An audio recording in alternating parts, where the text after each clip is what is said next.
fo nyogona fe ne ma sisan ka woleli kelaw ni sisan ka karamo modeli munun do ne ma se ko de do ka sor haran ka jamana sanin nin doni kana jiya ka walan ka jiya ka bila nyogona ko munun tunte jamana kono haran ka folo mo karamo tunte fulan ka fen musirka munun kede o de bake kado dina la sisa o de bake kado dina la sisa aw be woleli sugu modeli jumanna aw be silama nyema modeli jumanna aw be dina joli modeli jumanna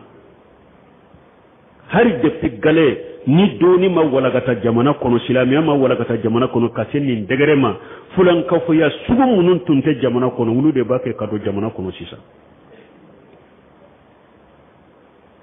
mushriku bolo kaburu batolaw bolo aw munun fana baw dambe kata sunna ni doni ni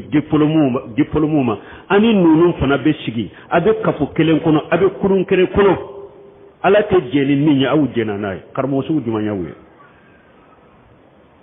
mais ala ka hakliman de di annuma mais nyode fo ubu yere sege koy no be jo kan ni sunna haqiqa kan ni tawili haqiqa fo mo ya la fahamu salafu salih o ka jo ka kede mais ni kramo ma jo ka ke ala ka dinate labila koy ala be de malo yala ya ki dogo ya ka kunko da ika diani lagara ka dina en continue ya o de be kew iba hara dowye bena kutuba kaka iba hara dowye uni shiyaw de beta do nyogo na jafariya uni arrafidaw unu beta ulu de ko anka ke kelenye mogo yenni isay awunye amanya bolo ambe nimbe kala madina la akitawu bambolo mogo yenni isay awunye ubawni doni che ubani dina doni che u kafarini awye ka nyega isay ni arrafire ka ke kelenye ku be silamiya deme ka sankorta amanye bolo ala ya charu bolo ka chiu bolo abe nyawde bolo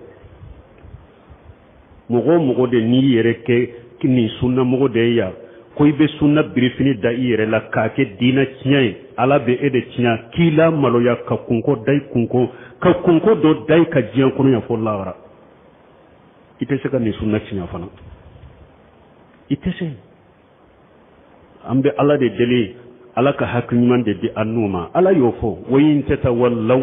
yastabdila qauma khayrakum thumma la yakunu amsalakum ala kunna ya ko